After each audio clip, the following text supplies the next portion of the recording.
Hi everyone and welcome back to episode 16 of the Clwb podcast. Today I'm joined by Alex and I'm joined by a very special guest. Now this guest is a certified stud.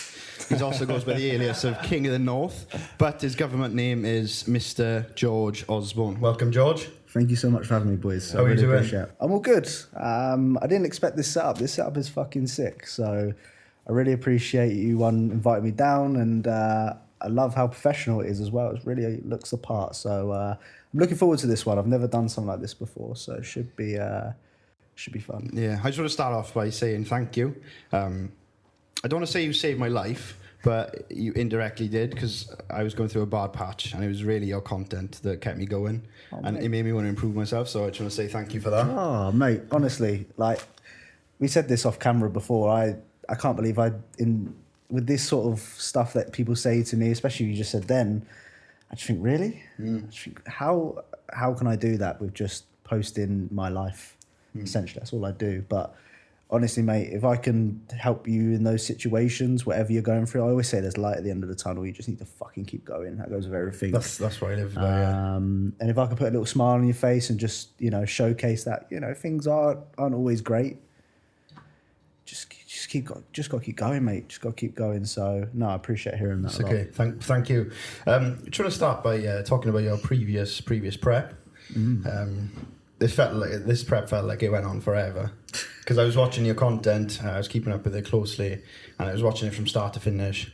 So just tell us about that. How do you feel it went? Are we talking about this year's prep? Previous prep, yeah. Previous prep. 2019. No, 2022. 2022. So, yeah, it was good. I thought it was successful in terms of what I wanted to achieve, in the sense that I gained that third place at that British finals. Okay, the other federation I didn't place, but I knew my physique wasn't suited to that category. But it was a lot better in terms of, one, I learned a lot. I improved, which was the main thing, and that was kind of my overall goal as well, was to showcase as a natural. If you take 2.5 years off that I did before going into this prep, you can make significant progress from your previous look, because a lot of people don't really document it like I did from 2019 to 2022. So yeah, I was happy. It was a long-winded prep, I must admit. It was very easy for the first 20 weeks. I was like, this is too fucking easy. Yeah, you were saying when you... And then the last 8 weeks, I fucking just hit this wall, and I just...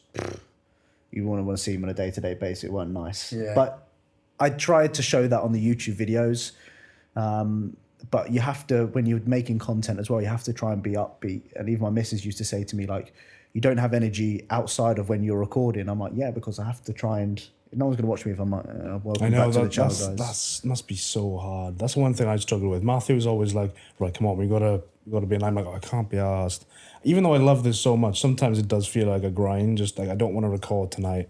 I just don't want to, And then you've got to play the part then. It's not that I'm being fake, but it must be so difficult, because you upload like multiple videos a week, right? So I try and upload 3 times a week at the moment. Yeah. And I do have days where I'm like, I do not want to fucking pick up this camera and talk. Like, it's the last thing I want to do. Yeah.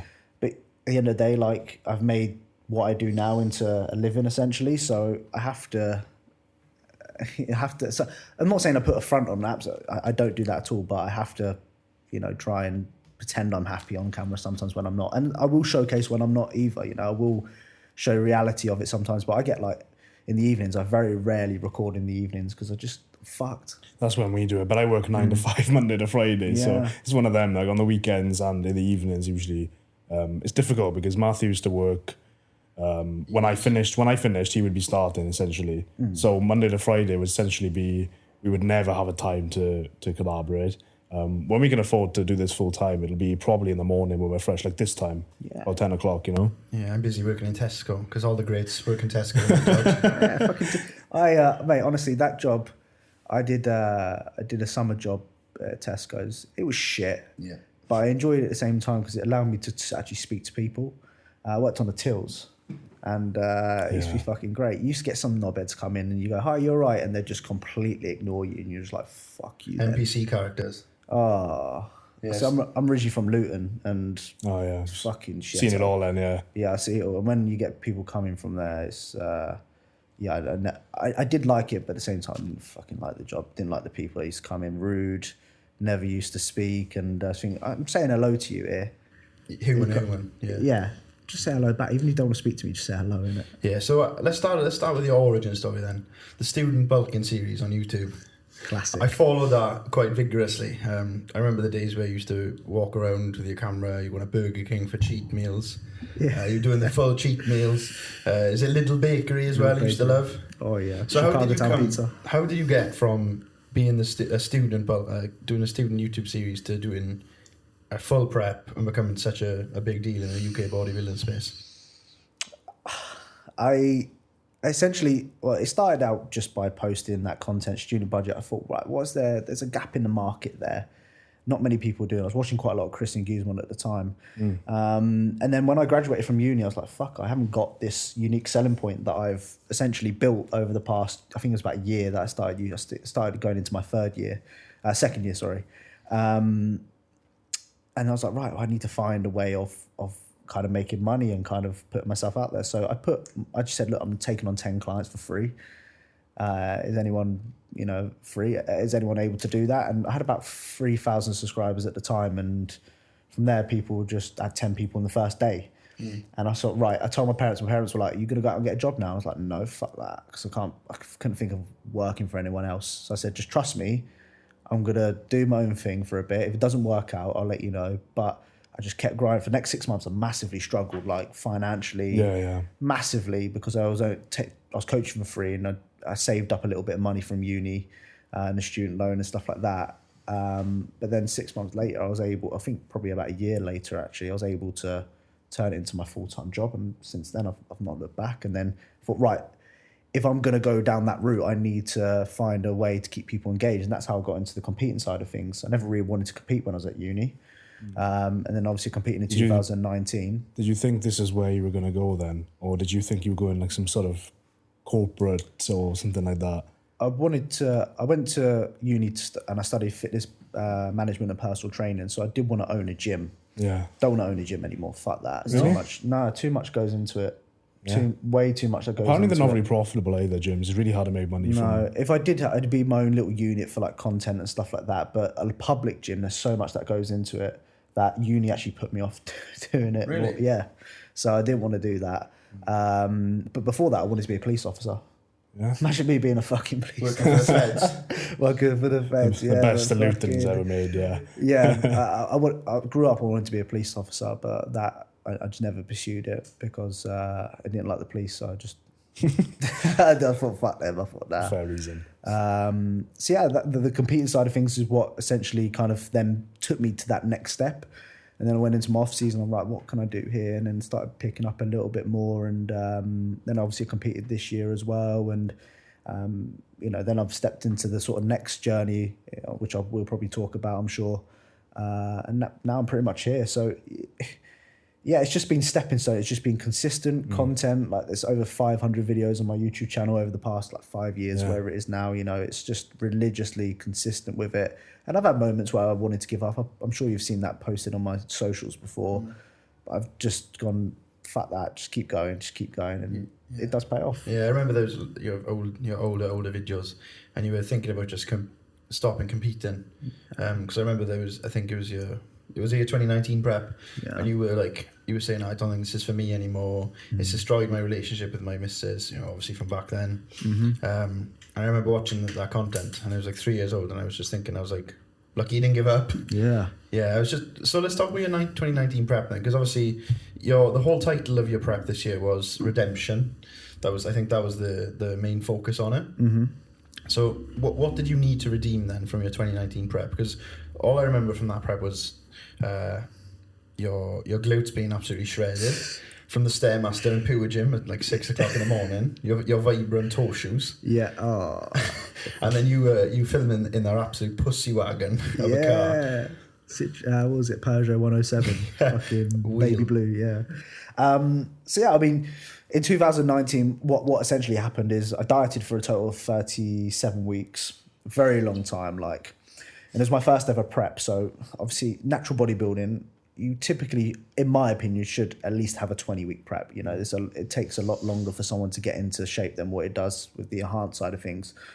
But I obviously didn't know And when you're first getting into stage condition, you think you're lean, but you need to then pull off another 10, 15 pounds from where you are. So I got into a habit of doing more. That's one thing that I massively regret. And that's why I went and spent like the next 6-8 months trying to regain the muscle that I lost, is because I fucking dug myself into the, you should have seen me on the Stairmaster, level 12 on that Matrix Pure Gym Stairmaster is quick. It was a challenge. You were challenging people, weren't you? I used to do that 35 minutes. I said, try and beat me. And very rarely, some random twat would come on and say, yeah, I beat you, this and that. But very rarely anyone could beat me. And I felt like a buzz off that. And I used to do crazy amounts of steps. And yeah, it was just a recipe for disaster. I just kept going down this downward spiral hill of just regressing and losing a lot of muscle. And I wanted to make sure this time around that I didn't make the mistakes that I did in 2019. And I certainly, I think I did 3 cardio sessions this year. Yeah. Compared to last time I did 8 months worth. Yeah, because I remember watching your series, your latest prep, and you were saying you haven't done any cardio this prep at all. None. No. You were just doing expenditure and steps. Leading up to the first show, I did no cardio. So it was 21 weeks. I didn't do any cardio, just steps. And then I did want to get leaner. And then AJ told me to do a bit more cardio. So I did 3 sessions, and then we just took it out because we didn't need it, and it made me look worse. So often or not, it's, if it doesn't work, don't need to fucking do it, which is quite hard to justify because everyone thinks you need to be doing cardio when you don't. Yeah, loads of people are like, oh, you need to be doing fasted cardio every day, lose weight, no carbs after 6 o'clock in the night.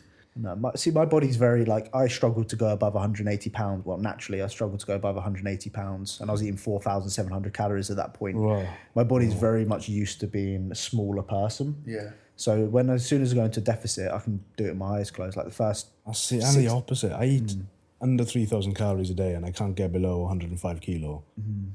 That's like 235 pounds, and I can eat 1,000 calories a day, and I'll get to like 100 and then stop. Those sort of body types, they got the mesomorph, ectomorph, endomorph. I never used to believe in that sort of shit. I'm like, fucking everyone's but I generally believe that's true. I generally believe everyone's different type, and I believe I'm like a more of an ectomorph. That's better though, right? Surely, because you get more fuel in, right? Yeah, but I mean, at the same time, if I'm trying to push I can't get past 85 kilos and 4,700 calories. Like I'm thinking already now when I'm on gear, what's gonna fucking. Yeah. How much food am I going to have to push to get above? Strong man day. I'm going to be doing food challenges every fucking day. You obviously mentioned the fact that you were on steroids. I'm not going to touch on that right now. Yeah. I want to ask you about the DEXA scan you did. Because I watched that video, right, and I was watching it, and obviously you could see your reaction. You didn't seem too happy with the numerical side of it. Because you put, was it 0.5 pounds of muscle on? Yes. According to the DEXA something scan. like that. Yeah, I can't remember now. So what was that like then? Because obviously you did 2-year off season roughly, and then just to be told you put on half a pound of muscle everywhere. So at the time it was quite hard to take. I did a little bit of research afterwards to kind of see a little bit more into it, and there's a lot of variables that come into play when it comes to those sort of scans. It measures your body fat perfectly. So I think last time a lot of people say I'm like 6% body fat. No, it's very, very hard for people to be 6% body fat. 2019 I was 10. But 3% of my body fat was in my head. So your brain obviously has a lot of fat around it, just for obviously protecting your brain and such. So a lot of people, when they ask me what body fat percentage do you think I am, I normally tell them a lot more what they think because I've actually done the 200-pound test for it. The muscle side of things was interesting because a lot of it is not the most accurate, of course, and there was a lot that happened in 2019. Like I came into that after dieting for 30 weeks. I was very stressed, a lot of inflammation. I was doing a shit ton of cardio, whereas this one was very much a case of, I wasn't doing I was doing very little cardio and very little stress at that point. So when you take into consideration this added stress, I arguably would say I have built more muscle than what the DEXA scan actually said. But like I said, I looked at my photos comparing 2019 to this year, and I just thought, well, the photos fucking tell me more than this shitty, little fucking piece of paper they gave me, So yeah, at the end of the day, it didn't bother me too much in that respect. I got over it very quickly. Yeah, because you see, when I was watching the YouTube video, you seem to be like fuck's sake. Yeah. And I was gutted. there was the like you were eating your food on the steps outside, and I was just thinking, oh, you could tell he's quite annoyed with this. I was, and especially when you're deep into prep, your emotions are I'm more down and more miserable. I'm not, as upbeat as what I normally would be like now. So I was a little bit in my head after that, and I was driving home, and I was about a week out. Yeah. I was like, fuck this. Yeah.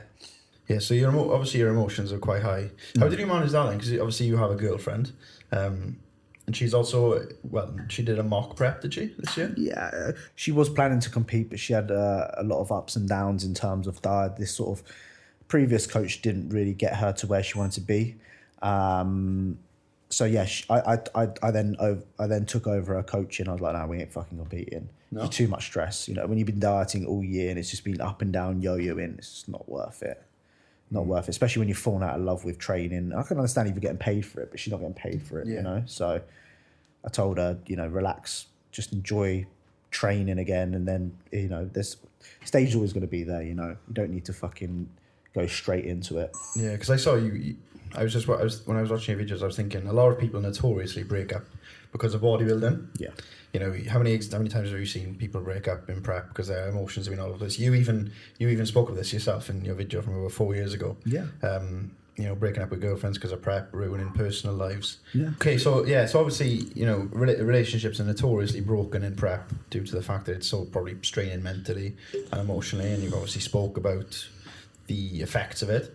So how have you and your partner managed to maintain such a strong relationship? It helps that she's into bodybuilding, no doubt about that. My ex wasn't into training one bit. She absolutely despised it. So that was one. Obviously, she had her own goals. She was planning to compete as well, which helped. When you're both competing at the same time, you kind of have that sort of drive to want to push each other in that sense. And it's just kind of as well as that, just finding what I like in a girl as well. Like, there was traits about her where my ex didn't have much going on outside of her sort of 9 to 5. Like, she'd come home and then she'd do nothing. Whereas Wix has got tons of like energy to want to do more with her own brand, her own business. Obviously, with being a student at the moment, working as well. So I like someone who's got a bit of a drive, and I wasn't motivated by someone who was sitting down and sleeping until it's not a problem sleeping until midday, but I'm not that sort of person. I'm up at 5:30 every day. Yeah, I'm exactly the same. Like even if somebody gets up, like my parents, they get up later than me, like 9 o'clock, and I'm like, I've been to the gym, come back, I'm eating. The afternoon, come back. Yeah. It's not a big deal, but I do feel that if that's the environment they're all living in, it's going to seep into your life a little bit. And they get pissed off while I'm going to bed at 9 o'clock and they're still up until like 2 o'clock, 3 o'clock. I'm thinking, well, I've been up for half the fucking day. You've just got up, So, yeah, there's a lot of things like that. But I would certainly say to someone who is very driven has helped me. She's very motivational to me to want to keep going in that sense. So, yeah, it's just different people and finding what I like. Because I never thought I'd find someone like her. I always used to remember going to bodybuilding shows and sitting there on my own thinking, I'd love to be here with someone. Yeah, because all of a sudden I've got fucking her going to bodybuilding shows with me, and I think I don't appreciate it until I actually really think about it. Yeah, because I've seen your show day vlogs, and she's like your number one fan. Yeah, that's what I've noticed. Like she's shouting, "Come on, George!" Like that when you're on stage, and you can hear her voice over everyone's. And it's alien to me to see someone who's so supportive, because I've never had like that sort of relationship. Obviously, I'm not looking for a relationship because I've got my own goals to focus on. But I've always wondered what it's like to have like someone who is like on the same path as you. It's for me, yeah. I can't not date someone who doesn't go to the gym anymore. She's great. Honestly, she picks up the camera for me. So when I have moments where I can't be fucked to record or anything, like, she'll pick up and she'll say something. Then I'm like, here we fucking go. So I've got to prepare myself for it. But if she didn't do that, some of the content would not be posted. So, I give her a lot of credit for that. She's always very pushy with me in that sense. That's good. Yeah, but she does know that you wear the pants in the relationship as well. Oh, too I've seen that on the Q&A. So how did you meet her? Did you just like drop game in the gym, or? So I saw a TikTok of her. It blew up. It got over 2 million views, I think. And it started doing like a front lat spread. I thought, who the fuck's this girl? So I went on a rave on New Year's, and all of a sudden she followed me. It was like a coincidence. I saw her on TikTok, then she followed me. So I followed her back. And then I just kind of came in with that, I saw you on TikTok sort of shit, or I swear I've seen you before, that sort of. I didn't have a clue who she was at the time, and then all of a sudden we started speaking. She kept ignoring me, fucking like 3 days to reply to a message. Like, who the fuck's this girl ignoring me for that long? Yeah, you were hooked though then. Yeah, but I like that chase. You know, I like if someone's not replying, I'll keep fucking. You know, or they're taking, but they're still. If someone doesn't reply to me, fair, I'll move on. But if she's taking 3 or 4 days to reply, but she's still replying, there's a little inkling there. So I like that chase, and I offered her to come and train at Ultraflex with me, and that's the first time we met. It was when we trained legs at Ultraflex, and then what a date. Yeah. Do you know if a girl said, "Do you want to go and train legs?" I think that'd be it. Yeah, I hit all-time PB on the fucking Cybex hack. But you're just thinking, fuck this, I can't. I've not been able to do those numbers since. So I was like, yeah, she's the one. She's allowing me to hit PBs, then fucking I'm gonna date her. Yeah, so you're glad you moved here then, do you? Yeah, too right. Because you were living in Luton, you said, wasn't it? Yeah, I'm originally from Luton. I moved up to Barnsley, and now I'm obviously living with my partner over in Stoke. So Stoke's about an hour and a half from here. Sort of that direction, but I come over every Friday pretty much because I still have my weekly haircut booked in. That I come over an hour and a half travel for a haircut. It's fucking worth nuts. it. Yeah, well worth it. Well worth it. So what was that like moving to Rotherham? Because I remember the video you did with Jack. You know, the revealing my new roommate. That video, and I was just thinking, I was like, obviously I didn't understand the gravity of the situation of you moving here to pursue your goals, and I watched that, I was thinking, this guy's moving like. I don't know how far Luton to Rotherham is, but I'm assuming it's like 3 4 hours. Luton's just outside London, so... Yeah, that North London. 3-4 hours, is it? I was like, you moved here 3-4 hours for a gym. It's the same with Jack, because we're obviously from the same place as Jack, and we know how far this is. And me and Alex were saying, Alex was like, he moved 4 hours for the gym. I was like, yeah. So how was that experience then, moving here just to get after your goals? I've always been on the move. I studied down in Southampton, which is fucking all the way down south. You know, I've always been on the go. I've never had one place that I've settled in. Yeah. And I just thought, fuck it. Like I wanted to do it with my ex. I wanted to move up here with my ex, but she obviously had a 9 to 5. She didn't want to. So I was like, fuck this. That was that done. And I thought, right, I've got that headspace now to chase what I want to do. Because I always used to put other people first, and I've never really put myself first. And I thought, right, I'm going to be selfish here and do what I want to do. And I used to go up to Rotherham probably once, twice a month anyway. So, you know, the more I kept going up there, the more I was like, right, I'm going to just fucking take the lead. No, I feel like this could start something for us. We could come up here like once a month. It's a good drive though. It's like a 4.5 hour drive. Yeah. Even just like you've got now, once a month, once every 6 weeks or something. Yeah. Get a full like weekend of training. Honestly, you're fucking. I know you haven't been yet, but you'll love it. You'll walk in there and it's like, whoa. I remember when I first used to go there, I used to be intimidated. I never used to have great sessions. I feel like that, especially with a camera. Like this is one thing, and I wanted to ask you about, but we can get onto that afterwards. But I get really nervous. I feel like I haven't earned the right to stand in front of a camera and start talking about training. Matthew, on the other hand, because we went to London, right? We had to get the bus because the rail strikes, and we were stood outside Victoria Coach Station, busy. And Matthew's like, get the camera out. Then I'm like, you're having a fucking laugh. I'm not getting a camera at you. I am not speaking on a camera in front of all these people. And he was just like, why? I don't feel like I've earned that. I don't feel worthy of doing that. I feel like I'll do it in private maybe. I don't want to get in anyone's way. I don't know. I feel like that's a really bad attitude to have when you think about content creation. Yeah, I think on that note, like, I was, on my recent video, I just walked through Meadowhall just fucking talking to a camera. People look at you like, oh my God. Yeah, there was a granny giving you evil. So yeah, they're eating your cream of rice. You'll be quite surprised when I go back through the edit how many people like stare that you don't realise when you're recording. But at the end of the day, the way I see it is that people look at you like funny when you're doing that, but then they'll go home and watch a YouTube video and I'm thinking, you're just seeing the behind the scenes, what goes into it.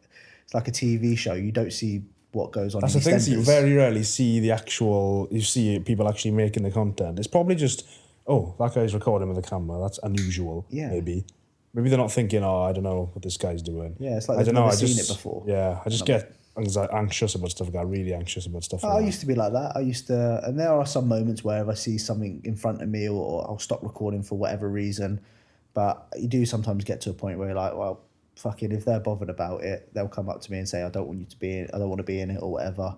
But most people are totally fine. I've come to that. It's mainly you that's overthinking. It's in my head. Yeah, that's what I was trying to say to Alex. It's like no one cares that we've got a camera. But at the end of the day, though, it's like why would you let someone else's opinion of you, who you don't even know, disturb your goals and your objectives? Like, because obviously you wanted to grow your YouTube channel, and you have, and we want to do the same. And I was just saying to Alex, I was like, we need to put our objective ahead of other people's opinions. And I think you've It's easier said than done, though, isn't it? Because you Yeah. still get that anxiety. Well, I do anyway. That's just the way I am. Well, we're going to be in Ultraflex later, and I think you're going to have to. I know. You're going to have to like swim pretty quickly. I know you're going to be in most of the content, though, because I got my program. Like I'm prepping for a powerlifting comp, so a completely different style of training. So I've got to stick to my program, and then you're going to do most of the leg session, essentially. But I'll jump in it and do a little... Yeah, I'm going to try and emulate some of the intensity. And do you remember that video you put up when you did a session with Clwb and you were doing that, as the Cybex Mark 1 hack squat? That is probably the most intense leg session I think I've probably watched. Yeah. Oh, yeah, with Kuba's... Oh, I was like screaming. Like I've never screamed like that in my life. There's also one with Kuba and Oscar. I don't know if you've ever seen Oscar that. Young. Yeah, where I was on the gym Leco press and they'll had Oscar whisper in my ear, slapping my face, and I Kuba like fucking... Yeah, it was one of... I saw one. Was it you? Jack Thorburn was like screaming in your face. Yeah. Yeah, I've seen that. Oh, do you know what? That gives me life, man, watching videos like that. I'm like, do you know what? Fuck this. I'm going to attack my goals. It does. Do you know, it really empowers people watching that. Because like I think I train hard, and then I watch that and I'm like, I haven't got a clue. Yeah. I haven't got a clue. It's one of the reasons why, you know, I was up there, because it's frowned upon in most gyms if you hear that sort of stuff. You hear Kuba fucking screaming in your ear and shit. But when you're there, everyone comes over. You've got someone shouting over to you the other side of the fucking gym saying, come on, and that. I love it. This is why Matthew actually moved gyms. I won't tell the story, but he couldn't be asked for the... I was in a commercial gym. Yeah, the commercial gym. Do you know, like Everlast Fitness Club? Yeah. I was in one of them and I moved to PB Gym, which is owned by Clwb, and his gym is like a bodybuilding gym. It's very, very good. And I was trying to explain to Alex my reasoning behind that is because like when you're in a gym like that, there's a lot of like-minded people around you. So if you're, for example, when you went to Pure Gym in your prep, and say if you were on contest prep and you were really going for it, like you'd be screaming your head off. Like imagine if you screamed like that in Pure Gym, how many people would think, who the fuck is this dick? In Ultraflex, it's so normal. Yeah, it's so normal. That's that's why I essentially started training with Kuba eventually at some points, because it was just we didn't give a fuck and we just went at it. Or sometimes if he's in there, I'll just ask him to come give me a spot. If I really need to get into my head, I'm like, just grab Kuba. He'll just fucking get me going. That's what Matthew's hoping for that now. We're bumping into someone. I'll grab George for a spot as well. Too right. But you're actually allowed tripods in Ultraflex. Yeah, they started buying some actually. So are tripods a trip hazard then, George? Would you say or no? You're just fucking... If you trip over a tripod the size of that, you're fucking clueless. I remember your videos when Strength Asylum banned you because of TikToks, tripods, and then you were doing skits then of you falling over your tripod in Ultraflex on... Milking it. To be fair, if you are falling over a tripod, you're not looking where you're going. There are enough trip hazards in the gym: dumbbells, barbells, deadlift platforms. There's all sorts of trip hazards. Yeah, exactly.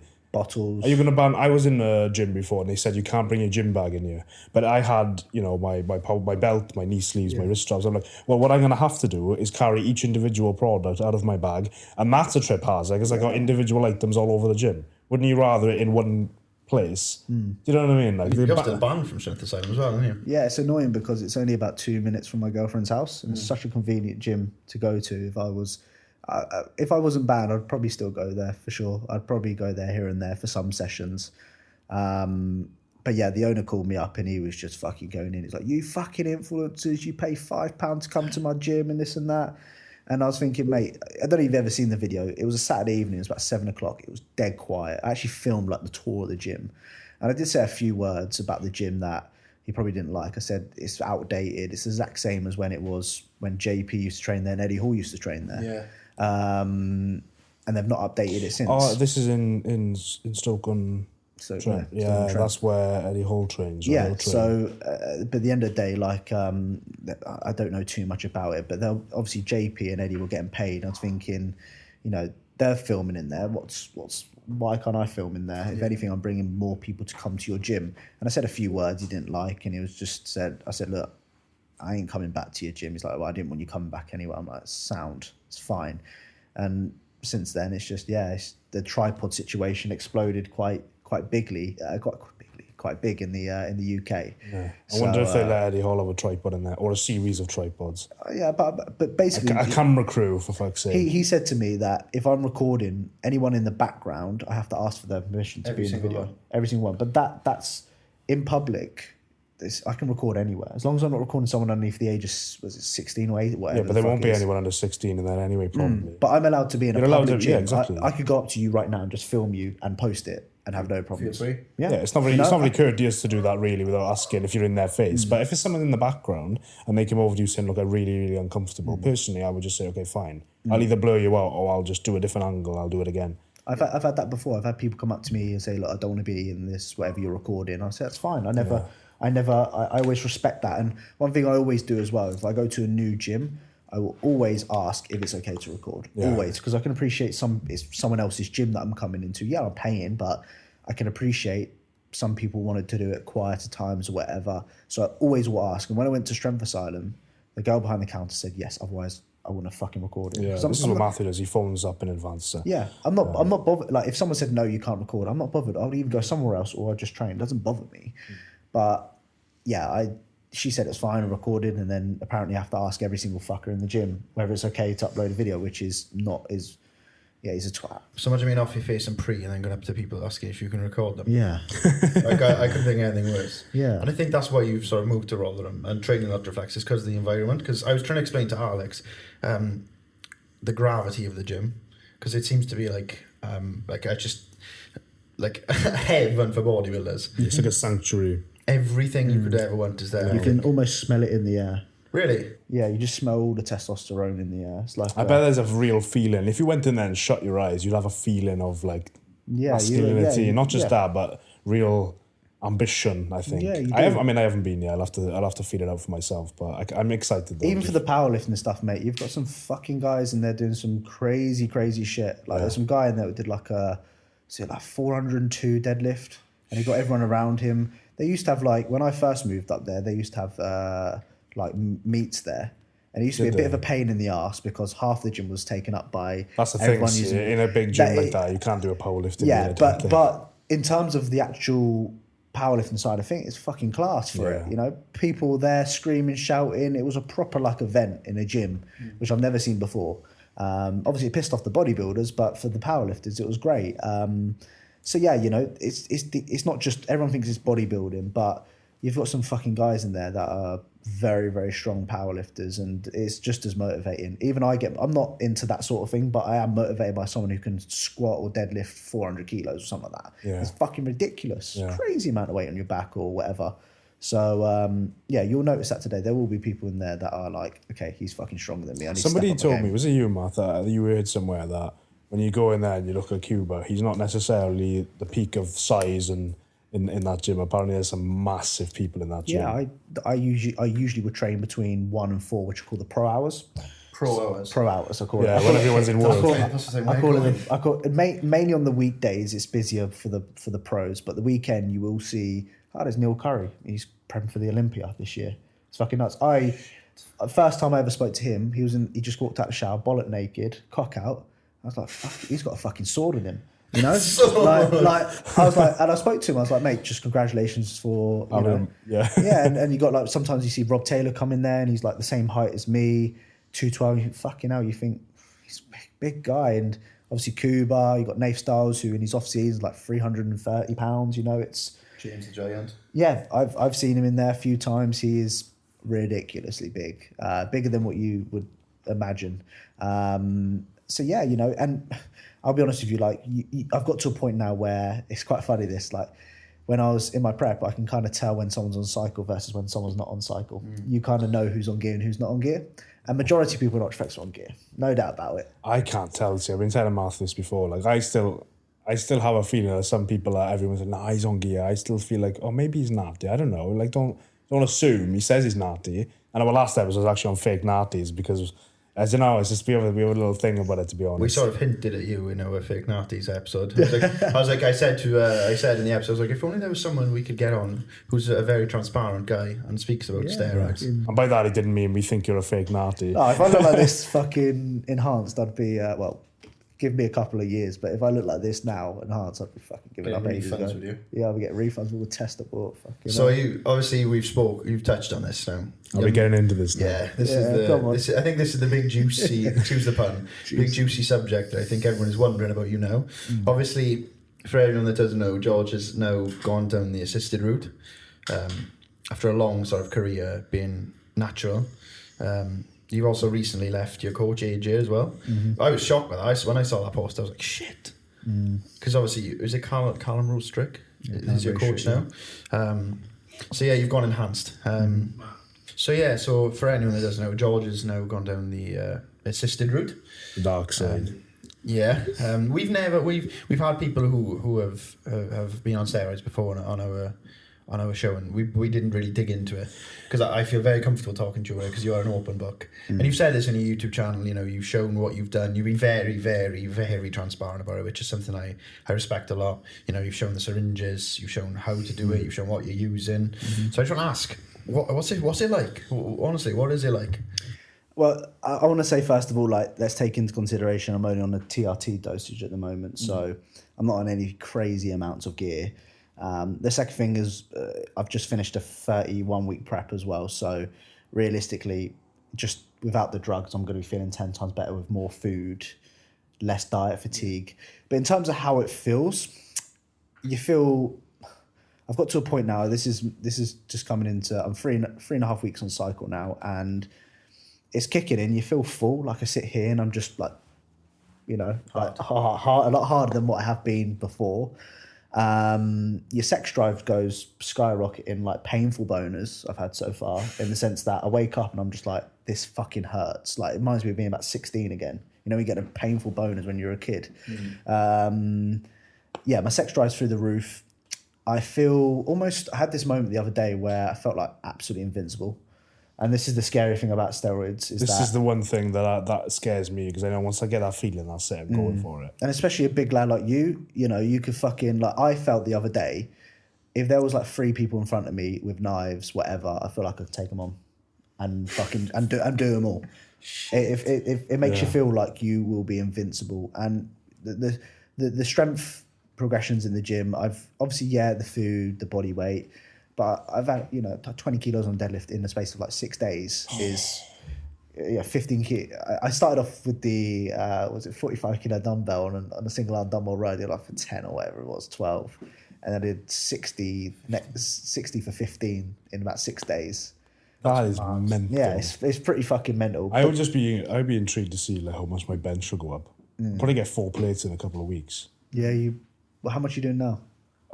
I could push up 140 now. Yeah, you probably. So probably in like I'd probably 2 weeks. In the first 4 weeks, you'd be by bench at 160 with these. 100%. The thing is, and obviously there's a completely different side to steroids when you're in a competitive scene. But for me personally, I think if I'm not going to compete, do I think that's a fast track? Do I want to just jump up to 160 bench, or am I going to feel, shit, that was easy? How long have you been doing it for? You've been doing it for a while, haven't you? I've been training for a few years, on and off. I haven't like had that focus. This is the first time when I'm actually training for a competition, because I'm actually competing. So it's kind of been like, I've been training for years though. Like I started training before I even had a gym membership, because I was like 12 years old. So like 8 years, but on and off, But I just don't know if I want to, because I have a very addictive personality.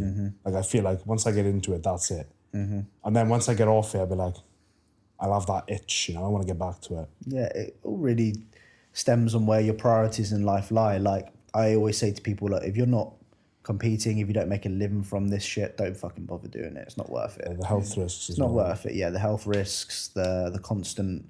Like now, I can't think about going anywhere without my syringes, my needles, my wipes. I'm taking 25 pills a day at the moment. It's a lot of drugs to be taking. I have to take loads of things. I'm doing my blood pressure every single day, my blood glucose every day. It's a long. But that's the necessary, because I'm sure a lot of people, it could be easy enough just to pin the needle and then move on with your life. But there's a risk that comes with that probably, right? And I think with me as well, I am OTT when it comes to looking after myself. Like, I probably don't need to take my blood pressure every single day. No. But if I'm doing things like this, I'm doing things like this. Like when I've been drunk before, I've always got home to my bed. I've never been blackout drunk. I'm not like to a point where I don't know what I'm doing. I always want to, know where my limits are. And even when I take recreational drugs, I won't get to the point where I'm fucked off of it. Like, fuck, I'll just do what I need to do and then have a good night and that's it. But the thing with steroids is just, the immediate effect. Like right now, 3.5 weeks or so, I felt after 8 months of prep, it took me 8 months to recover naturally from 2019. I felt the exact same after 2 weeks on being on gear. 2 weeks feeling completely normal, which is scary. I saw that because you said I've kind of fast-tracked about 6 months worth of getting back to my normal sort of feeling. That's crazy. And the good, I'm not going to say the good thing about steroids, there's nothing good about it, but with taking, for example, steroids, and like you can control your thyroid. Like if your thyroid's in the gutters, like most people, a lot of, especially females, have underlying thyroid issues. Yeah. The assisted side of things allows you to actually manage your thyroids the way you want it. So same with like and a lot of people wonder why I'm on 150 milligrams a test, which is TRT. But my blood work when I was natural was 3 nanomoles, which is equivalent to a 7-year-old boy. So when I had my call with, because I go through the blood lab, and the blood lab, they give you like a consult afterwards. And the normal range for most males naturally is between 9 nanomoles and 32 nanomoles. So me being at 3 is obviously a lot lower than the average person. It was like to me, I don't know how you function. Don't know how you actually function in your life. So that's why I'm using a very little amount, because right now I can bump mine up to the higher end of the natural range, like I have done, and see no negatives in terms of side effects. I've had no side effects so far, none at all. The only thing that I've noticed is just I sometimes sweat quite profusely. Especially towards the back end of the prep, because obviously hormones are so fucked, you don't sweat at all. Like I would be the hottest day of the year, I'd be training legs in Ultraflex, which is like a hot fucking shed, wouldn't break a sweat. That sounds kind of nice to me though, because I sweat walking up a flight of stairs. But at the same time, you should be in a way. I suppose it's quite dangerous not to be sweating some of the toxins out. You should. When I'm not sweating like that, there's something wrong there. And now I'm, waking up and I'm like fucking drenched in sweat. Like it's a little bit like that sometimes, which is annoying. But other than that, and then obviously having to inject yourself is a bit. Yeah. Like you've got to okay, fuck. Luckily, my needles I use are like that big. They're fucking tiny. You don't even feel it. It's like a sharp scratch with a pin. Yeah.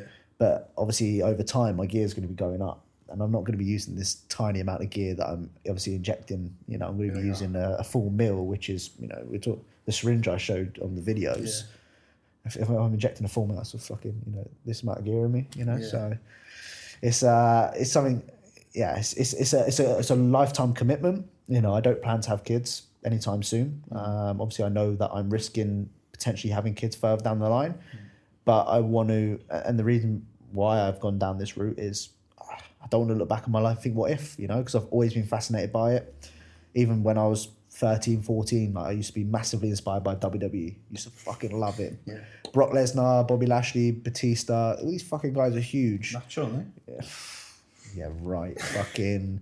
My parents actually thought I was gay because I used to put posters up on my wall of them. That's the standard story. So they thought I was gay, and I said no, I'm not gay. I'm just fascinated by the enhanced look. Like I got a lot of respect for natural bodybuilding. I absolutely love it, and I still will continue to support it, promote it, go to the shows. But I'm not inspired by looking natural. I don't want to look natural. And even when you go in Ultraflex today, you will see Clwb, you might see Neil Curry, you might see some of these bigger guys, and it's hard not to be motivated by that. It's really hard. That's what it is, though. That's what you look at. You don't necessarily look at a natural bodybuilder and think that's it. You look at people maybe like C-Bum, or you think that's it. It's like natural body. They're fucking. If you go to a pro show, fucking big guys. They're bigger than most people. But I think in that sense, it's like when you wear clothes, you just look like an average person. But when you take your clothes off, you look completely different. But with the enhanced side of things, like even now, like wearing this jumper, Josh sent me out this jumper when I was natural. Obviously, I feel myself filling it out a lot more than what I have done. That's what I want. I want to be able to put a hoodie on and like bursting through it. Bulge it. Yeah. Steroids don't scare me, but like I feel like there is obviously some sort of personal risk with them. Like, are you worried about that? Like the side effects? Like, because obviously research has been done. A lot of people have unfortunately passed away due to steroid use. So you worry that you might have any long-term benefit effects? If I think like that, it's like It's not like walking out. Walking across the road. Yeah, it's like walking across the road. Like you can't think like that, you know. You're going to die at one point in your life. But I think what really turned it for me was that my nan passed away this year. She was in a care home for the past like 4 years of her life. And we used to go visit her, and I used to turn up to this care home. I think, fuck this place. This place is shit. I'd rather die before I actually get to this place. Yeah. Because realistically, old people going in a retirement home is for them waiting to die. Yeah, that's realistically what's happening. It's like a hospice. And you put somebody in hospice for a few months, and it's like you're just waiting to die. And it's expensive as fuck. Like you're paying like $1,800 a month to stay in this place, or even a week some places. So basically, you work all your life to then pay to a place for you to look after and die. I'd rather die before that. Yeah, well, I'd rather live a short life but a good one than a long one of what ifs, you know? Yeah, exactly. Because you get to the end, you're like, what if I went enhanced? I could have been the greatest ever. So what if? You never know. Cycle after this, basically. Yeah. Thing is, that's such a good way to look at it as well. Like I'm still undecided if I would do anything like that. Obviously, I don't have plans to compete in competitive bodybuilding. But me and my friend, we always said that at like 28, 29, we're just gonna blast because just to see how really good we can look. I don't know. It's you can see both sides of the argument. Obviously, you're on the for side. I think a lot of people. It's so hard for me to say because I don't want to. I never want to influence people's decisions. But like, if you love training, you'll love steroids. Like you'll love the training aspect that steroids brings. Outside of it, like. Yeah, it's obviously I've got to do with the injections, the supplements. But if you love that moment where you go into the gym for 2 hours and you fucking smash it, you're going to be walking out brimmed fucking like this.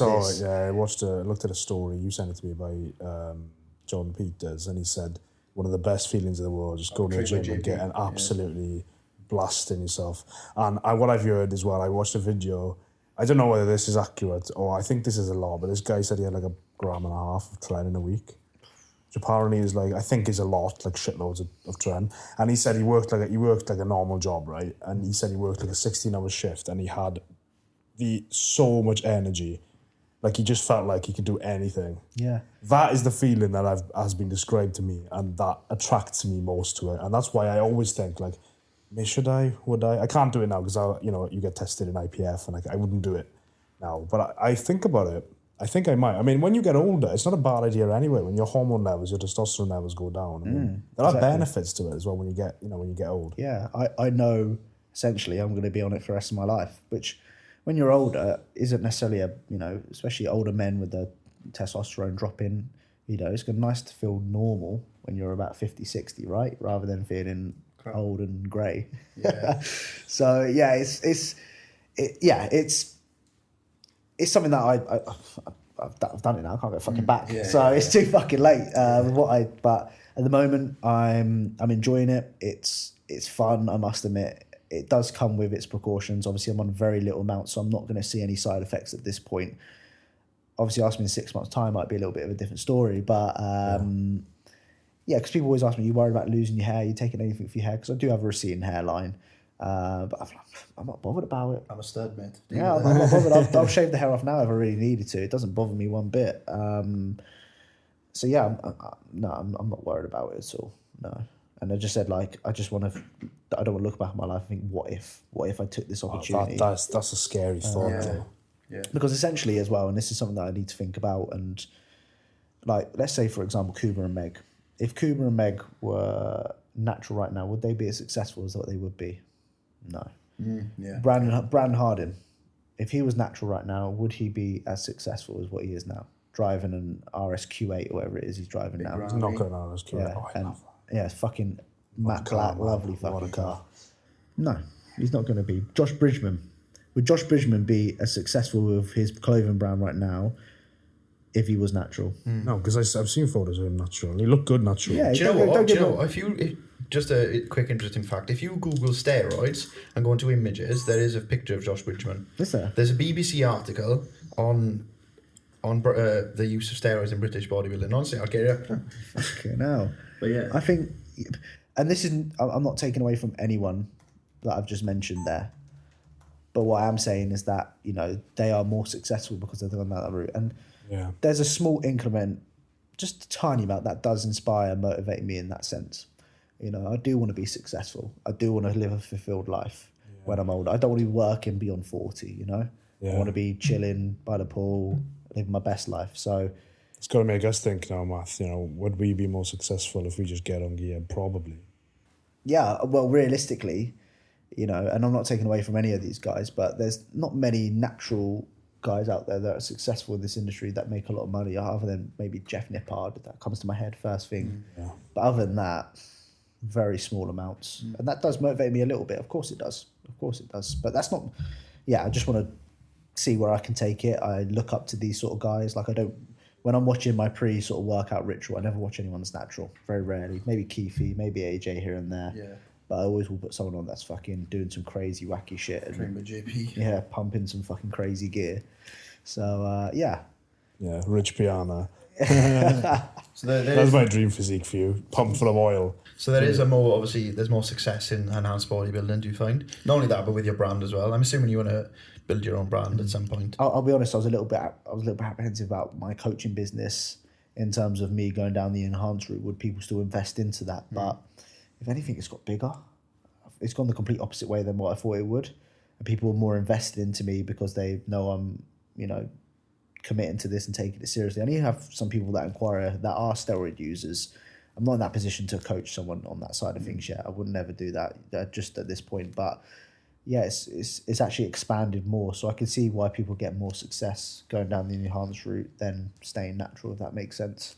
But I would like to also say is that I want to prove that you can walk the walk. Like, I've done 7 years of natural bodybuilding before I've gone down this route. You know, I want to say that you need to, if you ever consider going down this route, don't do it until like your mid-20s, until you put fucking good solid 5-7 years underneath your belt of natural training. Because and also not at like 17, 18 either, when your body is still actually developing. Emotionally, hormonally, physically. You see a lot of young people just like on TikTok now, and stuff. Oh, just one cycle, bro, one hurt. It's just like, well, I promise you, it's not going to be one cycle. It's hard. Like the way I feel right now, I'm like, more. If that got taken away like that, you'd hate it, would you?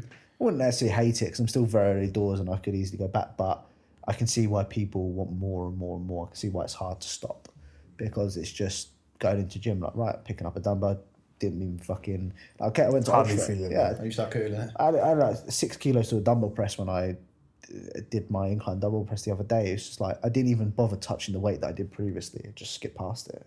Didn't even pick it up for a warm-up set, you know?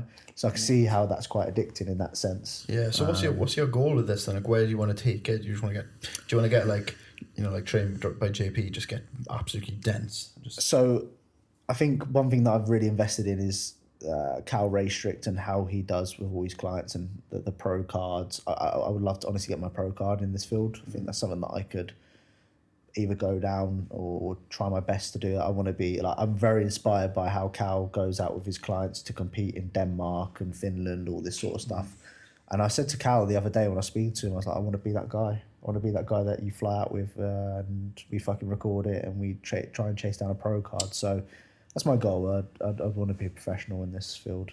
And I think I've got the structure. I just need way more muscle. Yeah.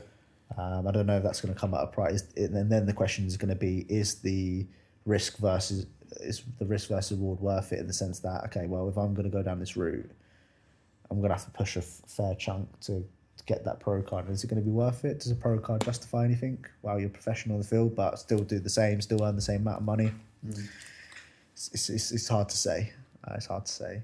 Yeah, I think that if you get your pro card, it will have a roll-on effect to all the other aspects of your business. So, for example, if you're a pro, like your coaching business, how much more would that take off your YouTube? Because Josh Bridgman's got, obviously, he is professional. Josh. Yeah, he's professional. He has quite a big YouTube channel, and he was recently in the Alpha Elite HQ. Do you like, is that sort of stuff you want to do? You want to be invited? Because I saw Gymshark. Were you getting involved with them at one point? Yeah. So long story short, with the Gymshark situation, they actually had to cancel it for whatever reason. But they wanted me on they're basically doing a game show for the YouTube channel. It was the first video they were doing on the YouTube channel, and it was basically the Gymshark athletes would guess who the influencer was. And obviously I'm thinking, well, it's not really hard to guess what I do, you know, based on how I dress. And you can kind of tell when you go to like expos and stuff like that, you know, fucking people train and go to the gym. So But they had to cancel it for some reason because of the facility, or whether there was just a bullshit excuse to not invite me on. But I was going to get involved. Then they sent me out some clothes, which was nice. They were going to pay me for it, which was quite nice as well. So yeah, if an opportunity comes up like that, then I'd definitely take that. Yeah, because I've noticed like you've leveled up a lot like recently as well. Like, you know, like you started getting involved with more brands. You started to level up your personal life. You know, I thought you were a part-time clothing model after your prep. You were doing all, like the photos on the steps of your like sort of lifestyle clothing. It's just good to see. It's good to see someone who you look up to sort of develop their personal life too, let alone their bodybuilding life. I'll be honest, like, don't get me wrong, bodybuilding is through and through for me always, but in your off season, like, you know, when you're lean and you're shredded, you're always going to get more likes, more views, that sort of stuff. But when you're in your off season, you've got to find something else. And my hobbies, I love watching football, that sort of stuff. But at the same time, you know, I've got to get into other sort of avenues. And, you know, fashion, I'm not the most fashionable person out there, but, you know, when it comes to brand deals and stuff like that, I just had Legend London send me out a few bits for a paid promotion. You know, they're going to pay me to wear the clothes, and they sent me the clothes for. I used to be sponsored by them a few years ago. So, you know, the paid sponsored ads are a great way to earn more money, probably more so on the YouTubers. Yeah, I was going to say, because you must make some money from YouTube now. You've got good views. This is I think what we want to do. Make money from monetization. That's kind of the next step. We're not there yet because you need thousands of subscribers and views first. Yeah. So with the YouTube side of things, a lot of people think you make crazy amounts of money from it. You don't. So from what I'm getting right now in terms of views, I might make anywhere between 1,500 to $2,000 a month off YouTube, which, you know, you probably say, it's a fucking decent amount, right? But for the amount of time and effort I invested into that, the hours I put in terms of editing and stuff like that, it's just the same as someone going to a 9 to 5. Realistically, it's not crazy amounts. That's, like I said, the sponsorships is what earns the money in terms of YouTube for sure. Like, for example, I've had a few in the past that have paid me £500 just for a 30-second implement into the video. I'm like, sound fucking 500 quid for that. Easy. That's the thing going to be the one for us as well. But with the YouTube, like, you have to, before you can monetize, you have to get 1,000 subscribers. And you have something called Google AdSense, which is basically the platform which deals with obviously your payments and that sort of stuff. And you have a threshold of, I think it's £30. The minimum you can, before you can take that money out, is £30 you have to earn from YouTube videos. Now, when you've got 1,000 subscribers and you're maybe getting, let's say, 100, 200 views, it's going to take you a fucking good, probably year to gain that 30 £30. It's a pound per... how much is it? It's like 5. I can't remember how much it was now. It's always going to chop and change depending on the ads, depending on your videos. And, you know, for me, it's sometimes really annoying because I'll put a video out, and if I say an F word or C-bomb or whatever it is in the first 30 minutes, they demonetize it. But it's quite funny at the moment. Like, if I talk about steroids, show my injections and say, steroids is this, steroids is that, they allow me to monetize it. Like, all of my videos so far since I put anabolic steroids in it has not been taken down or demonetized, which baffles me because I can't swear because they say it's like basically they have like different categories. It's boring talk, but they have different categories. And basically, if you say the C-bomb, it's basically close to racism according to YouTube. It's fucked. So yeah, it's shit. But with the steroid side of things, they know them seeing I'm getting 20,000 views in the space of a day. They're like, we can make money from that, and so they monetize it, and that's they're just here to make money. And if I can make money for it, why not? Yeah. So what was that transition like then? Because you were debating this for not quite a while, but you said you were going to do it. Yeah. And I was like thinking, oh, is he going to do it? Is he? I was like, part of me was like, no, George, don't. I want to see you natural, please. But then I think obviously you've got to do what's best for you. So what was that transition like? Because I remember your YouTube video with your vlog, with your Zoom call with AJ and Carl. I'm like, what was that transition like? Was it scary? We were like... It was. I was very excited. Don't get me wrong. I was fucking buzzing. I was ready for it. But what was more nerve wracking was, right, okay, I've got boxes of syringes in front of me right now. I've got fucking needles in front of me. I've got my drugs. I'm gonna have to do this right now. Yeah. Was it like, oh shit, this is it's like reality, because everyone loves the thought in our head of doing something. We've all been there where we just want to, we like to kind of play it with our mind. But when it comes to actually doing it, it's like, me and the missus, we spoke for 30 minutes before I actually did my first injection. She's like, you sure you want to do this? You know, are you willing? We spoke about our relationship. This is going to affect our relationship, this and that. She obviously didn't put me off of it, but you know, there are moments of like, shit, okay, like, you know, this could potentially make or break us in some situations. But yeah, when it actually came down to doing it and had the box in front of me and even just put like the order through to the supplier and shit, I'm like, fucking hell, like this is actually happening. Where do you get them from? I'm not saying put the link. I'm not going to say we're not going to put the link in the description. Where do you get them from? But So how I does can it avoid go? that Because I was thinking, do you have to find like some guy in an alleyway? Surely it's not like that. No, it's not like that. It's I don't know how much I can say or how much we can put in here, but it's just people you know. You've got to know someone then. You can't know. just go online and find something, is it? Or is it like that? You could, but if you've got contacts. Maybe we shouldn't give too much details on where to buy steroids. Yeah, it's this guy, this is his phone number. Make sure you definitely don't ask him for this. Oh no, that's terrible. Where?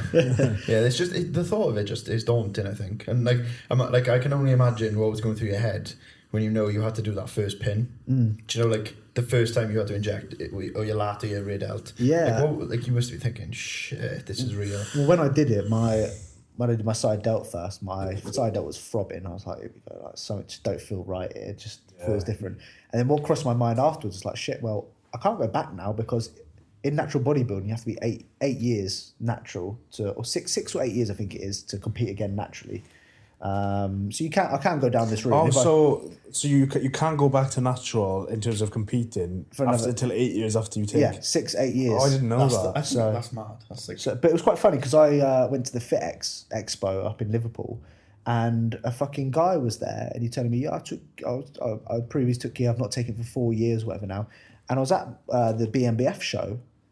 I was fucking sitting backstage like, this is a guy that I spoke to at FitX said he's been natural.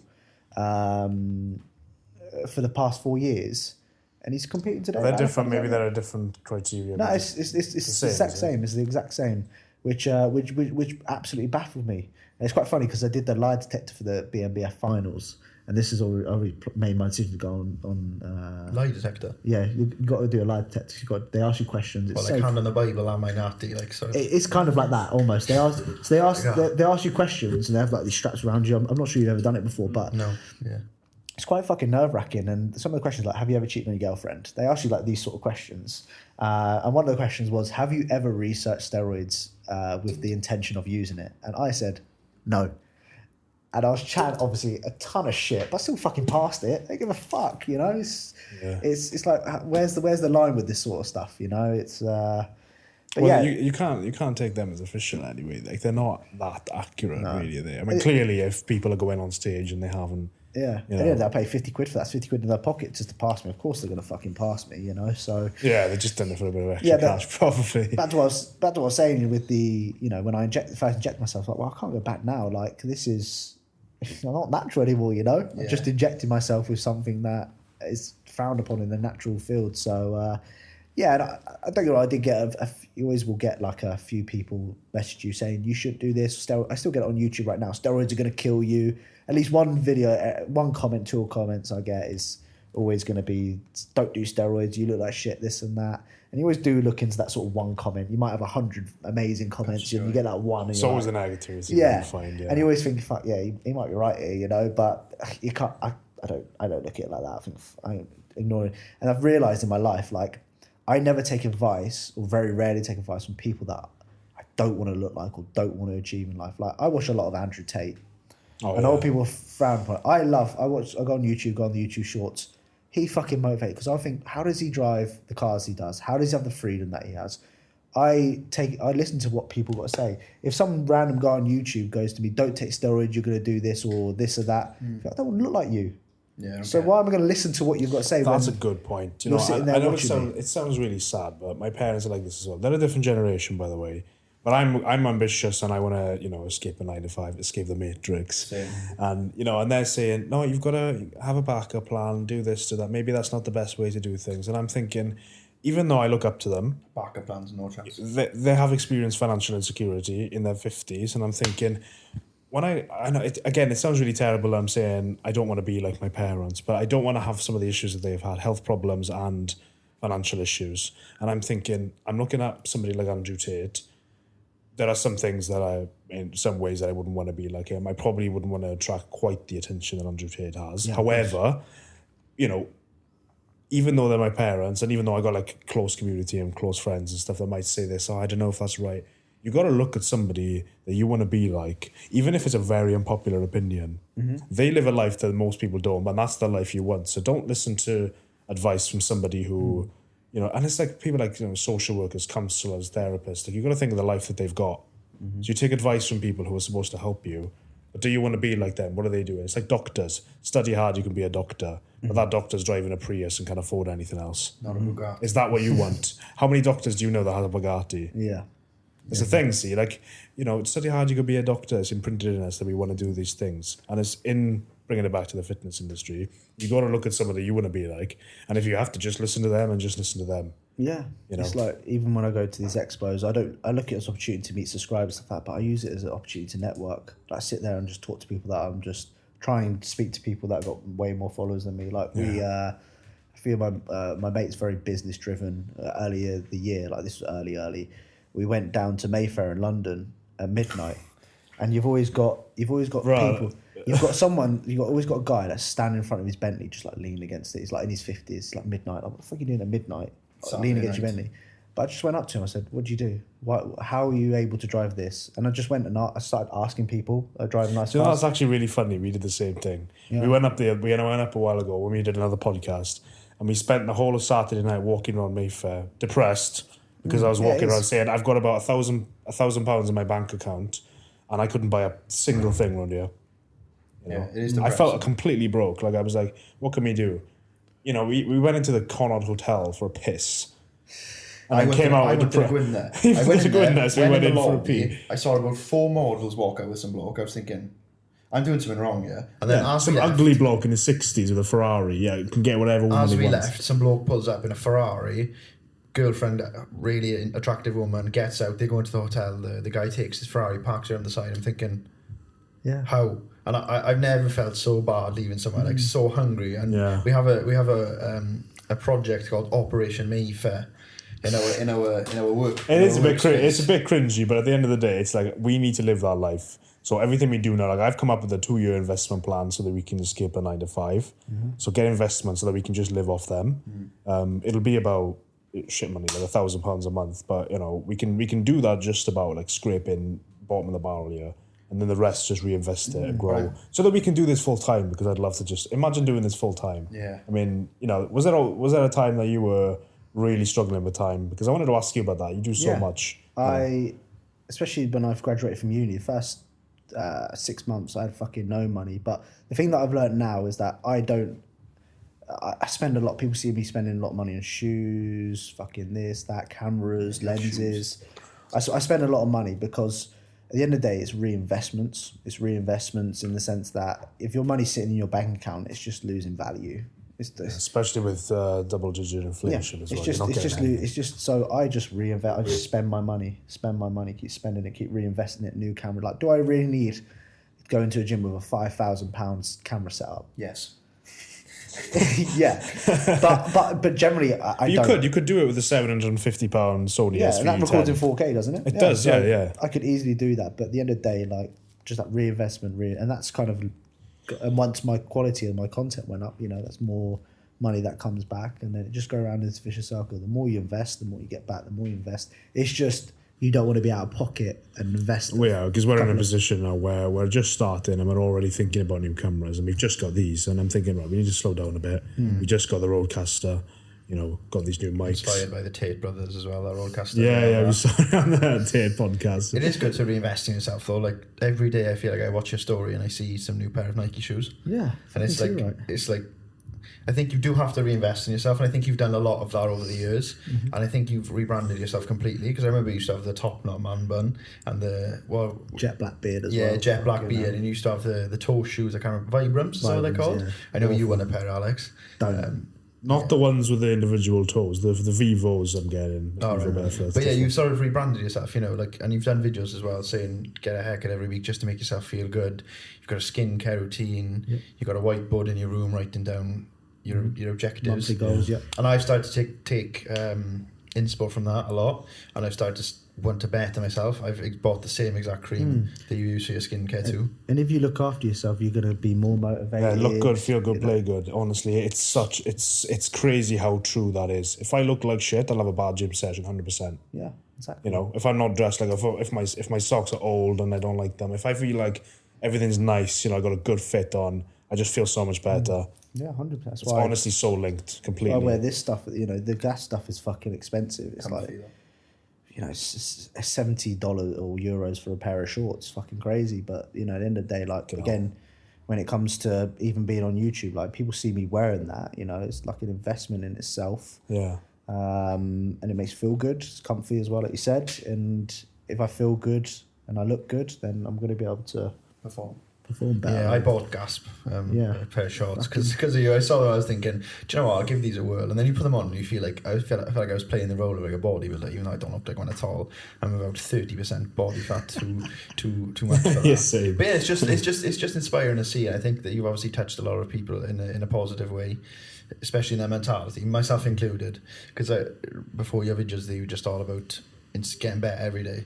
Progression, you know, just progressing in your personal life, your business life, your fitness, you know, tracking your lifts. You can track your physical progression and then tracking and holding yourself accountable in a personal way. And then you can level up your life. And that's what I've noticed a lot about you. And that's what I've taken from you. I've tried to take your sort of mindset and like increment it into my own thinking. I'm always thinking every day, what can I do to make this better? How can I do this? So just that's how I think. And if you can think like that and never be content with things, you know, you'll just keep leveling up. That's what I always do. I just think, what can I do better now? How can I make my YouTube better? Cool. How can I do this? How can I do that? What else can I bring to the field that people are not doing? I always have an idea that I like what people are doing. I just think, like, where are the gaps? Just always find the gaps. Yeah. There's always gaps. Is that what you would say to, I mean, I'll ask you about advice for people getting started. We'll use us as a case study, because it's easier for you to just speak directly to us. We're getting started in the fitness industry, not going down the competitive bodybuilding route. Maybe that's something that's difficult. You know, what sort of name are we making for ourselves in the fitness industry to warrant a business like we've got? But if you were to give advice to us, and let's talk in terms of content creation, what would you say is sort of some of the steps that we could follow? I think we're at step one. I definitely say that. We got some of the kit, we got the foundations and more, I'd say. So what would you say in terms of maybe my attitude or the way we approach things that could help us level up a bit? Just find, like, what are you inspired by to start off with? Like, what podcast do you listen to, and what aren't they doing which you think, you know, they should be doing that? Find the gaps. Finding the gaps. We're not doing that. We're just carbon copies of other. Yeah. Like if we're copying foundations, so the foundation is there. We just need to build our own house. Like, what can you bring? So, right, you've got a powerlifting background, bodybuilding. What can you combine? How can you combine that to find a gap in the market that people aren't talking about right now? Yeah, that's what we're trying to do. It's very hard to find, and you'll sit there, but honestly, that's what the whiteboard's for, it's what notepads are for. Write it down. Okay, this guy's doing this, they're not doing that. This guy's doing this, they're not doing that. And then once you can kind of puzzle it all together, and at the end you get like, okay, this is what this is what we can do that people aren't doing right now. 100%. Yeah, because we want Clwb to be a resource. So for example, I've done mixed martial arts fighting, I've done cage fighting, I've done wrestling, kickboxing, judo, boxing, MMA, and Alex has done like sort of powerlifting, and we enjoy a bit of bodybuilding. So I want us to cover all aspects of fitness, you know, because going to the gym is one thing, but there are also other aspects to it. You've got like triathletes, you've got marathon runners, you've got fighters, and I think we want to do that. So I think that's where centered around mental health and mental well-being and self-improvement generally. Because that's what the message I want to be, is to make everyone get better every day. You know, don't think of your progression as this massive climb from here to here. You need to think of it as a linear, just step by step sort of progression. You know, the 1% better every day, and I think you inhabit that sort of mindset, which is very inspiring to people. I just want to ask, what would you say to someone then who is doubtful about themselves, who don't believe in their own ability? You'll never get anywhere. Yeah. If you're doubting yourself, you're just going to be, if you're not happy with where you're at right now and you doubt yourself, well, you ain't going to fucking get anywhere if you're thinking like that. So it's hard, because obviously it's so much easier said than done. I can easily say that right now. Just because it's like, just stand there and record videos. Right? I don't know if I can. But is it as simple as that though? Like, just do it. Probably Just is, do isn't it? It seriously is, because I still get people ask me, how do I start on YouTube? How do I do this or that? And the first thing I just say is fucking start. Like, it's so easy. Start, film your day. Get your phone out and just start filming a video. Start filming, show people what you do, bring a bit more personality. Again, back to what we said about finding those gaps. Okay, watch some of your favourite YouTubers, podcasters. What are they doing? What aren't they doing?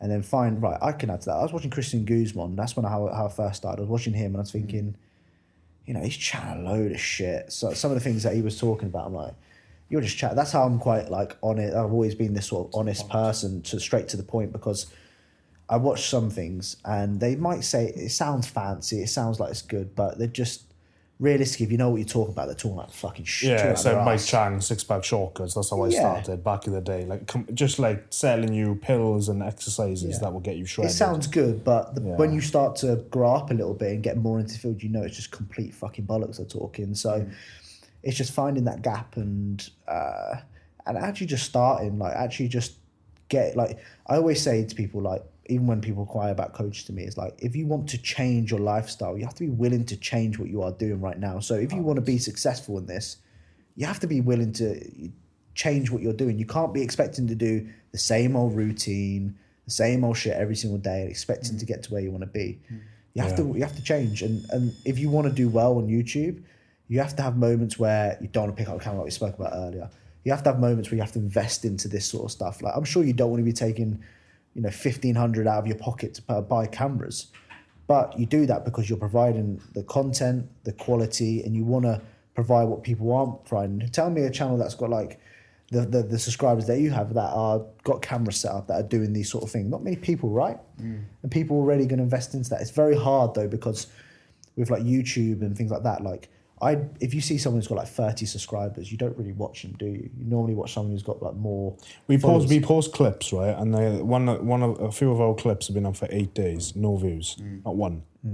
But it's just all about harmony, keeping being consistent, I think. But they say, like, you shouldn't even worry about how many subscribers you got until you've posted 50 videos. Apparently, like, you've just got to just keep doing it for years. I think the best thing to do is just don't focus on the numbers, just chip away. The numbers will come eventually. You'll be, when you start looking at numbers, and don't get me wrong, it's good to actually analyse kind of what people want to see, what people don't want to see. So it's always important to actually ask your audience what they want to see, rather than just assuming what people want to see. Yeah. Because you upload a video and people are like, I don't fucking care about this shit, That's very true, actually. They want to see more of the ins and outs. They want to see other stuff. So actually asking your audience as well is one thing. What potential guests do you want to see on? I was thinking of that.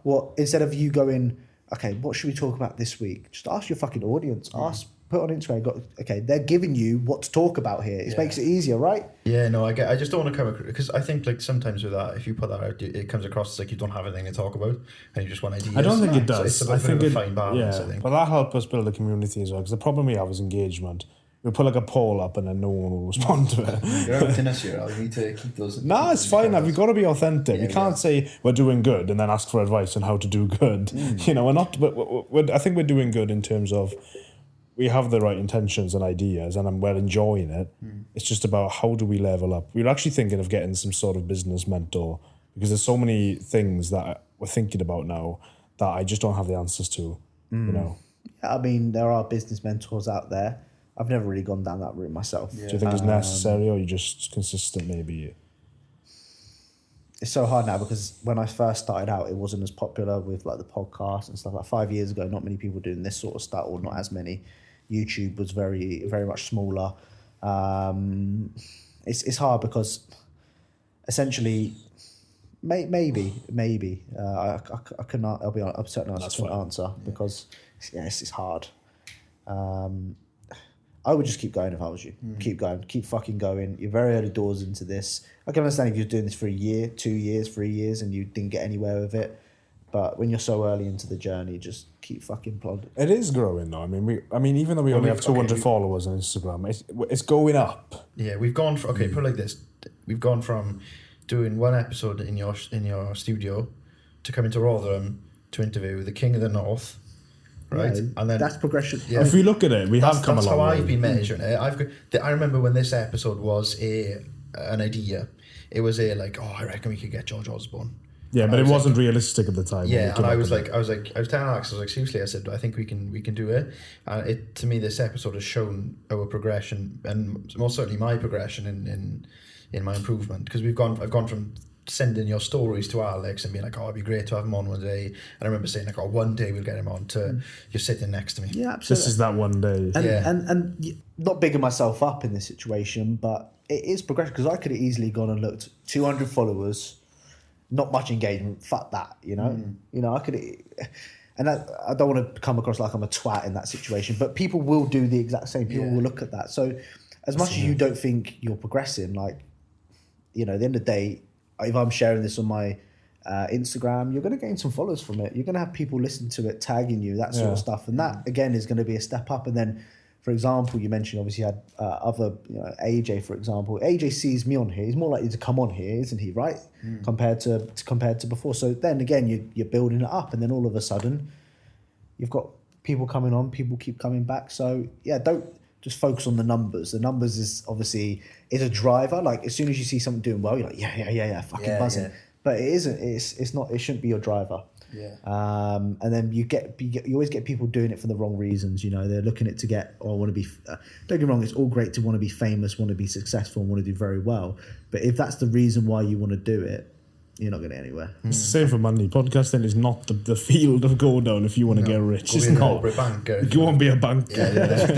There's one question which has been absent with most of our most recent guest episodes, and that question is: if you could train with 3 people, myself and Alex excluded, who would they be? Obviously, your ideas might have changed considering that you're enhanced, because you thought you could like not keep up, but you've got that fire inside you. So who would they be? Those 3 people. It's quite interesting, because always people ask me who, if you had to. I've been on podcasts before, and they go, if you had to go on a dinner date with 3 celebrities, who would they be? And I'm like, I'd rather fucking eat mine. Yeah. That sort of stuff does not bother me at all. If I had to train people, Clwb, still continue with him because I've had some of my best sessions with him. AJ probably had some of my best sessions with him. Probably my missus. I've had some great sessions with her. Oh yeah. Yeah, it doesn't like, would I want to train with Dorian Yates? No. JP. Not really, no. Don't really. I like watching JP train, but. So it's not about the status of the person. It's about the connection you have with that man. Yeah, it's about if I like. So it could be any old bloke from the gym. Then yeah, really. As long as you're willing to train hard, as long as you're willing to fucking put the work in. That's a good answer. That's probably our best answer. Actually, yeah. People usually just go Dorian Yates. Yeah. The Rock, not the Rock. I said the Rock. C-Bum, Arnold. Yeah. I think I could. Like I've watched some, like especially like let's say Phil Heath, for example, some of the best in the world. I think training. I don't like that style of training. Like it's not going to fucking excite me, you know. So yeah, I'd rather train with people that I know are trained well. I know we get along, and it's going to be a good fucking fun session because that's what it's about. We are actually on one of my lists for people I like to train with, solely because of the YouTube videos. And I've seen like your caption sometimes is the Georgie boy gets taken to hell. Yeah, do you know, like stuff like that. And I thought you'll be tagging along your leg session. I thought, I want the Georgie boy to take me to hell. Yeah, fucking too right. But yeah, no. But in all seriousness, so thank you very much for coming on. Yeah, I think there's a lot of people who are going to obviously know who you are already, but are going to pick up on your ideologies and think, what a guy. And can appreciate your honesty. I appreciate you boys inviting me on. It means more than what you know. Like I said, I've never done this before, so it's first time for me, and I've thoroughly enjoyed it. I've enjoyed this. This has been a good one. This has been an unreal moment for me. Yeah. Right, I just want to thank you for your time. Is there anything you want to say to anyone as like a conclusion? Anyone you want to call out any drama? Strength Asylum, you cunts. Honestly, like, just fuck it. The main thing that I do is that just enjoy what you fucking do on a day-to-day basis. Put all your eggs in one basket and fucking work for it. That's all I've got to say. Because you want to do well. Yeah. Fuck plan B. There always will be a plan B, but fuck the plan B. There's always a plan B. Just get a job at Tesco. Just make sure there isn't a plan B. You know, do everything you can to avoid that plan B. That's all I say. And it really shows. And like I said, I've been doing this for fucking 7 years now. Yeah. Fucking, it's graft. It's not easy. It's graft. There will be ups, there will be downs, but you just got to keep going. You just got to keep going, and that is simply it. And you will do very well. It goes with anything, just not bodybuilding, fitness, whatever. That goes with anything in life. 100%. Always believe in that. So, fucking sort your nuts out and just fucking get your nuts in the game. Yeah, fucking too right. Get your nuts in the game. So yeah, thank you, George, for coming on. It's been a pleasure to have you speaking. if you've enjoyed this episode, leave us a little link and a like. Keep that in. But no, we'll link all your YouTube channel. We'll link your coaching down below. If you want to get involved with George and you want him to coach you, or if you want to just watch his content, it might save your life like it has mine indirectly. But yeah, I just want to thank you, George, for coming on. I've enjoyed this one, Alex. I've enjoyed this. Thank you so much, mate. Honestly, pleasure. Thank you for your time, and no doubt we'll have another episode in the future when you're a bit further along on cycle. Yeah, when you're like 350 We pounds. need both the sofas for you. But yeah, like always, guys, thank you for listening, and I hope you have a great day or evening whenever you're listening to this. We'll see you next week. Thank you.